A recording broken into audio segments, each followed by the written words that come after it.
Good afternoon. Welcome to West Virginia. This is West Virginia Tim. This is part 2 of a 10-stage multi-cache I've kind of showed you. But I'm not going to go through all 10 stages. I've really decided that some of the stages are just too complex to put on video. One of the stages took me, I'm embarrassed, but it took me nearly 40 hours to build. It would be confusing as well as frustrating for you if I tried to show you how to do it. And since it's already out in the mountain, I can't really show it to you how I build it in the shop. And I'm going to pass and show you 2 more stages. These 2 stages are really easy, but most cachers have already seen these types of stages. One's in a 2-inch pipe, and you're either going to use a magnet or you're going to have to go fishing to pull a cache out. I'll show you that. The other one is, you've also seen it too, it's using a blacklight. Hopefully you've watched stage 1 first, and in stage 1 I told you, as you looked at the address, and I'll put the address for the geocache right here. Be sure to go up there and look at that cache site. At that cache site, I actually give you a list of, I don't know, 10, 12 tools that I ask you to bring with you. So you have to take a little tool bag with you as you try to find gadgets of Sleepy Creek. So let's head up there, find 2 more stages. See you up there. I actually see what I think will be the cache.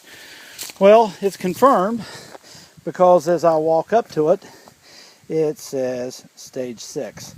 So right off the bat, I probably know what this is going to be. This is going to be one of those pipes that you fill up with water. But the more I think about it, the gadget page didn't include water. So let's take the top off. And oh, right there it is. No water needed. So I'm going to have to get my flashlight so I can look down in here and see what I got. Okay, I can't show you this, but I used my flashlight and I looked down in there, and it looked like it had a hook on it. But I'm the cache owner, so I know there's 2 ways to skin a cat. I'm actually going to stick my magnet tool down there instead of my hook tool. And I felt something click, and I pull up. And let's take a closer look at what I've got. Okay, let's look at the inside of stage 6. First of all, it's got a waterproof matchbox container. I love these. These really keep a cache dry. And on another video, I'm going to actually show you, I have one of these underwater. But I've actually got magnets on both ends. There's a magnet on this end as well as the top. You'll see that there's a magnet there. That way, whether the cacher drops it in this way or this way, they can always retrieve it with a magnet. But this is the way I prefer to drop it.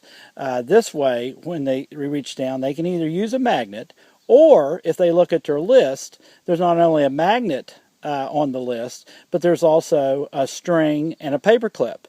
You can unfold a paper clip, hook it to a string, and you can actually reach in and pull this up. So you got a couple different ways to approach this cache.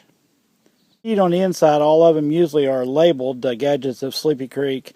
You found stage 6, coordinates to stage 7, and I give the coordinates, and these are all laminated. Ground zero at the next stage actually takes the cacher into a small tunnel made out of rocks. It's real dark. Let's go inside and see if we can find something. I found back here one of these real fancy official geocaches. Inside, it's pretty easy to tell what I'm going to need to do, because here's a black light, but it's light as a feather, and I can tell it doesn't have any batteries. But on my gadget list, it says bring 4 batteries. So as I look here, leave nothing in this cache. Gadgets of Sleepy Creek. You know, Mr. Gadget, you know, the geocaching thing. And then here's a little tag that says, congratulations, you found stage 7. But there's no coordinates. So I figure I'm going to have to use this black light, and that's why I'm in this cave. So let me put batteries in it, and let's check this stuff out. Okay, it's the middle of the afternoon. It's perfectly daylight here, but because of this little dark alcove, you can see my black light on. It's not doing anything to this first sheet here. So I ran the black light over this. Nothing showing up there. Here's Inspector Gadget. He kind of lights up, but there's no coordinates there. So let's check this one out. Gadgets of Sleepy Creek. Looks like there's a little blue dot, but I don't see anything else. And let's check out this last piece. Gadgets of Sleepy Creek, and look at the coordinates. This is nothing unusual. You've probably seen caches like this before. Let me show you what I did. I used this blue invisible ink, and I just took a little teeny paintbrush like this, and I painted the chords, but I did leave 5 or 6 pieces of paper to make them work for it just a little bit. But this is a really easy stage, probably the easiest stage in the whole Gadgets of Sleepy Creek, but it's kind of fun, and it's kind of cool to be in the middle of daylight. And as you can see as you look out, it's the middle of daylight. It's really bright out there, but in here it's nice and dark. Okay, we're back from Sleepy Creek Mountain, and we're back here in my backyard in West Virginia. Hopefully you've got some ideas that you can use for a multi near you. We went over about 5 or 6 different ideas that you can use.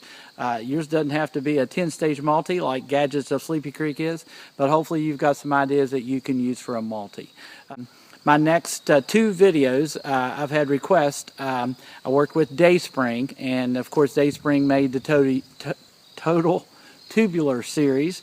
I'm going to do a geocache like his using a AA battery, but of course mine's in a birdhouse.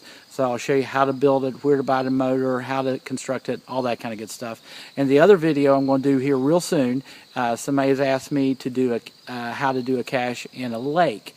So I actually have a cache in a lake. It's been there for over a year. Usually an air pump and the cache comes up out of the lake. It's really unique. I promise I'm going to get to those 2 videos real soon, show you how to build those. Okay, so thanks for working with me. Let's raise the geocaching bar, 1 geocache at a time.